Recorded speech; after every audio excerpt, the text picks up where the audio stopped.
We have now on the phone a native of Belmont, Massachusetts. Sister Helena joins us from the Windy City and shares some of her latest work. She is writing and producing that documentary about the great media apostle and founder of the Daughters of St. Paul, Father Alberione.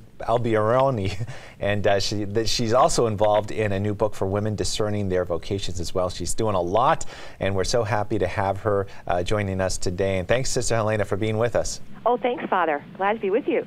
Well, we saw a little bit of the clip there, and the founder of the order is so inspirational in many Catholic media. What made you decide to make a film about him? Well, we just felt like the time is now.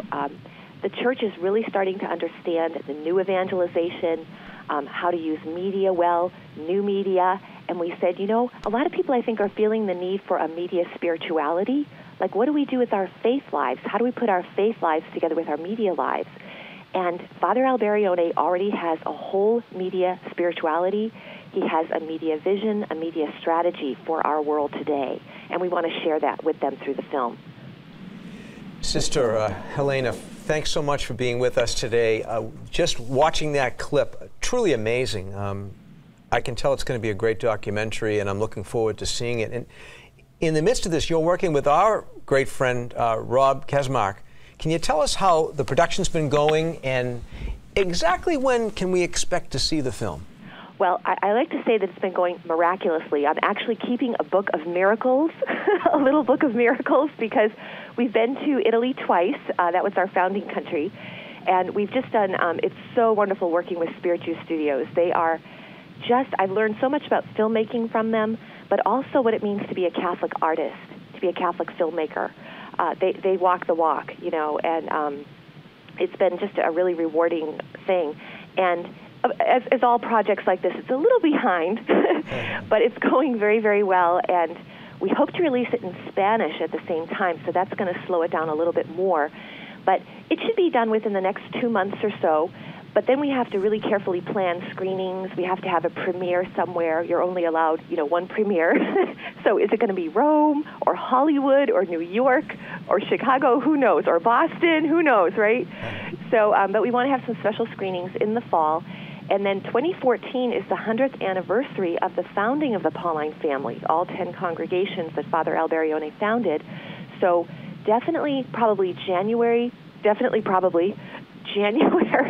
maybe the Feast of the Conversion of St. Paul in the new year. Well, I certainly hope, Sisters, Father Reed, I certainly hope that if the movie is on the West Coast, the premiere, that you invite me, or wherever it is, because I'm dying to see it. Can I ask you, Father Alberione obviously is such a tremendous inspiration to all of you and to all of us. What was it about his life that most inspires you and motivated you to produce this documentary? Oh, that's a great question. I met him when I was 15, not literally met him. He died in 1971. But when I was discerning religious life, I was reading about all the different communities, and I fell in love with this man. So he's had a mark on my life since I was 15. He was only a servant of God at the time, and now he's a blessed. I loved his, not just his media vision, the way he was totally unafraid of technology. He embraced technology and media. He had no problem. You know, he understood that it can be used for evil, but he said what you do about that is you assign that to prayer. You pray in reparation for evil media. He even wrote a prayer where we offer the Mass in reparation for evil media that it will just go away and that good media will increase.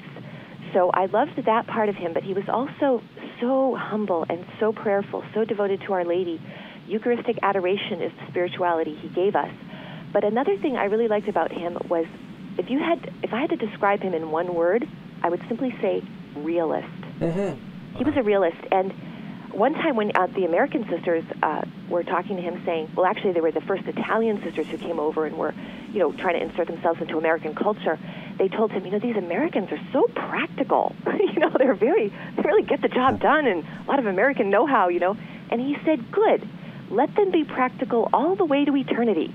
He said, let them live in such a way and plan their lives for eternity, not just for retirement. Let them plan for the ultimate retirement. I'm adding a few words here. But he did say, let them be practical all the way to eternity, which I thought was just so cool. He had this, like, wry sense of humor, too, you know. So I know I know you have now a great love for the filmmaking process too, but you also have a great love for helping women to discern their call in life. And maybe if you could tell us, Sister, about that process and your book as well. Oh, yes. I've been in vocation work pretty much since I entered the community. And we have a team. We don't just have one vocationist for the community. We have regionals. So I'm the Midwest regional right now. And we decided to write a book for young women who are discerning not just religious life, but their vocation in general, and who just want to grow deeper in their spiritual lives. So we have this book called He Speaks to You. It's available in paperback, also for Kindle and Nook, and it's a daily book. So you're getting in touch every day with talking about your life to Jesus. And it has 6 components each day. The first one is Jesus speaking directly to the young woman, a scripture, something to do, something to journal, a prayer, and some wisdom from the nuns.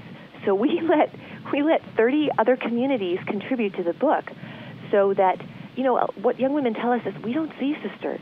We just don't see them, and we know we're really so few, about 57,000 in the United States out of a population of over 400 million people. So we are kind of rare.